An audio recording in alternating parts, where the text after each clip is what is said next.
Sony Interactive Entertainment presents Santa Monica Studio, God of War. A bare-chested man stands alone in a misty, wooded area. The thin trees are nearly bare and snow covers the ground. The man, Kratos, has an imposing muscular physique, and he wears pieces of simple leather armor over his waist and right shoulder, exposing paper-white skin and swirling red tattoos that wind across his left shoulder, chest, and face. Strips of rough linen are wound tightly around his wrists and forearms. They are stained red where they may have once been white. He holds a large, sturdy axe by its long wooden handle. Before him, in the left foreground of the shot, is a silver-barked tree with a shining golden handprint low on its trunk. Two options are present: New Game and Settings. New Game, select difficulty. 4 options and their descriptions are presented in small white text on a shaded square. Give Me a Story is for players who want to experience the story without too much of a gameplay challenge. Give Me a Balanced Experience is for players who want an adventure that's reasonably challenging. Give Me a Challenge is for those who want a more demanding combat experience. And Give Me God of War is for those who want the game as difficult as possible, requiring godlike reflexes and strategy. Note, this difficulty cannot be changed mid-game, so a new game must be started to change the difficulty. Upon selecting a difficulty, Kratos shifts the axe from his left hand to his right as he takes a shuffling step forward and kneels. He places his hand across the gold handprint and presses his forehead to the tree, pausing reverently. His thick, well-kept beard and heavy brow conceal what appears to be a permanent frown.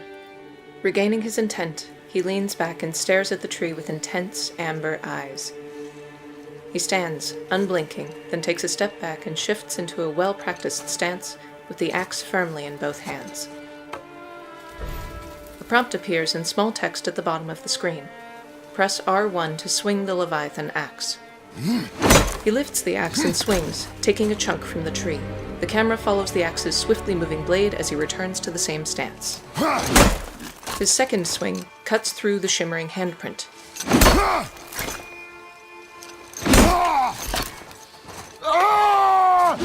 The final swing sends Bark flying out of the opposite side, and the camera tilts upward to see high branches sway and fall.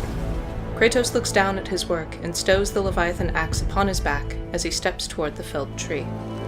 When he leans to pick it up, the bandages on his left wrist begin to unravel and fall. He looks at them, then takes a moment to compose himself, clenching his fist and shutting his eyes. Orange leaves flutter down about him.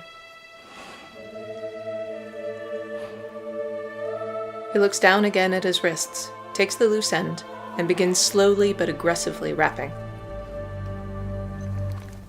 A young boy named Atreus steps into view with a handful of wildflowers. I found some. Kratos turns his back as he continues to wrap his wrist. Atreus circles behind him, only to be rebuffed again. Get in the boat, boy. Atreus lowers his gaze dejectedly and walks away. Kratos listens for his exit and finishes fixing his wraps.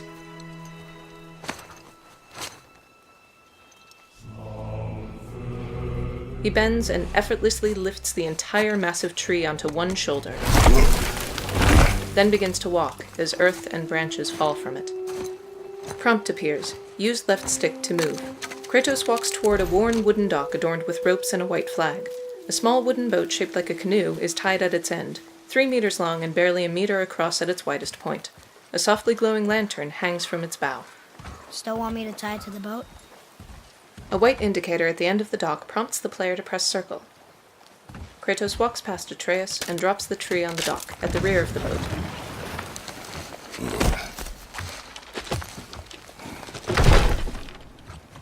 He tosses one end of a rope and stabs the hooked end into the tree. He pushes it into the water as Atreus finishes attaching the rope to the boat, then stands. That is enough. They each take one of the boat's 2 seats, Kratos at the stern and Atreus at the bow, both facing the center. Kratos takes up an oar from the bottom of the boat and pushes off from the dock. Mission text appears beside an icon of a white handprint upon a yellow square. The journey, the marked trees. Follow the river downstream. Prompt appears. Use left stick to steer the boat. The shallow river flows calm and clear through the wood, and runs beneath a tunnel of dark rock overgrown with moss and roots. Kratos' powerful rowing sends ripples along the water's surface. Father, What? did something change? The forest feels different. Everything is different, boy. Try not to dwell on it. Yes, sir. Opening credits in white text fade in, then out in the lower right corner. Christopher Judge, Sonny Suljic, Jeremy Davies. The boat emerges from the tunnel, then arrives at a dock before a steep bank, where a circle prompt hovers over top. Kratos aligns the boat and steps out, then pulls the tree from the water, and again props it upon his shoulder. Atreus ties off the boat, and they begin to walk along the wide, muddy path uphill. The credits in the lower right continue. Alastair Duncan, Robert Craighead, Adam Harrington. Music by Bear McCreary. Executive producer Shannon Studstill. Produced by Yumi Yang. Directed by Corey Barlog. Atreus, clad in black pants and a grey wolf pelt belted over a black tunic, leads the way along the well-trodden path. At the top of the hill lies a flat clearing beside a modest wooden home and a fence made of white tree bark lashed together. The house has an A-line roof with dark overhanging moss and dry mud sealing the gaps between weather-worn logs. Large boulders and trees dusted with snow border the clearing on all sides. Kratos places the tree next to a neat stack of logs and unhooks the Leviathan axe. That was the last. He begins breaking down the tree beneath the mid-morning sun.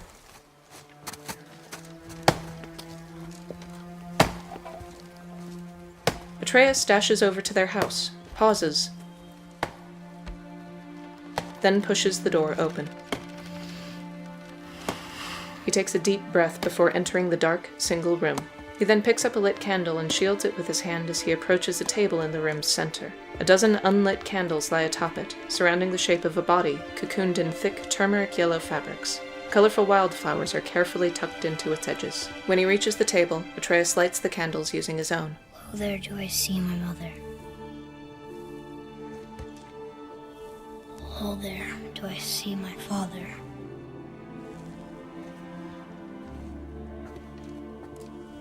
Oh, there do they call to me.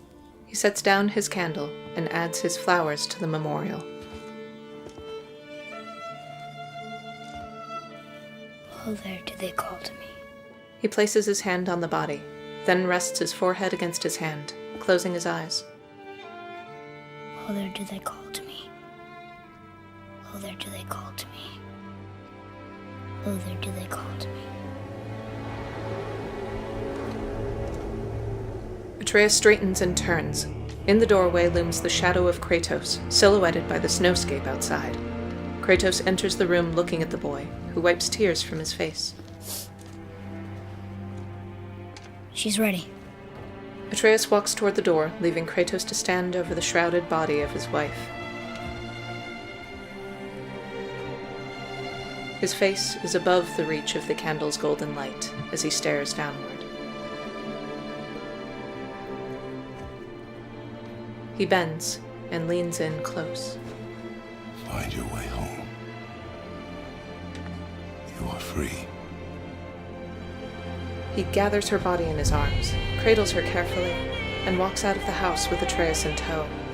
Kratos maintains a rigid posture, but bows his head low.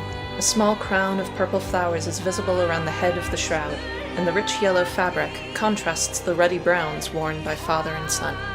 Once outside, they walk over to the neat stack of silver-barked wood, and Kratos lays the body reverently atop her funeral pyre. Atreus hangs back as Kratos kneels and takes out his Leviathan axe and a stone. He strikes the stone to spark a fire. The flames quickly rise, sending tiny golden embers floating upward. Atreus steps forward as his father stands with the axe still in hand, both seeming unsure of what to say. They look at one another, and their eyes meet for one brief moment as their images ripple in the heat of the pyre. As the fire engulfs his mother's body, Atreus leaps forward to retrieve a small knife that was wrapped among the flowers. It glows yellow as it scars his hand before he drops it in the snow. I'm sorry. Kratos kneels and takes Atreus' hand in his own, scoops a ball of snow, and places it in Atreus' palm. Squeeze. He takes a small length of fabric from his forearm and wraps Atreus' hand. This knife. It was hers. Now it is yours. Kratos gives the knife to Atreus and stands. She taught you to hunt. What she knew. Show me. Atreus looks up. Now? Now. Atreus walks back into the house, leaving Kratos to stoically observe the flames as they cast a warm glow on his unnaturally white flesh.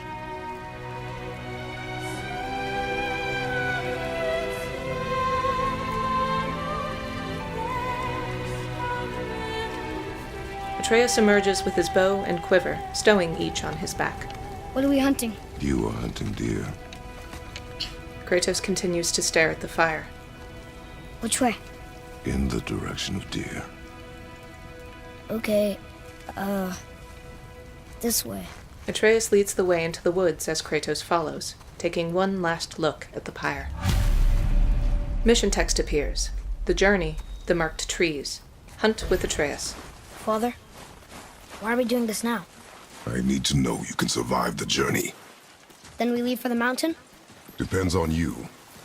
Hunt.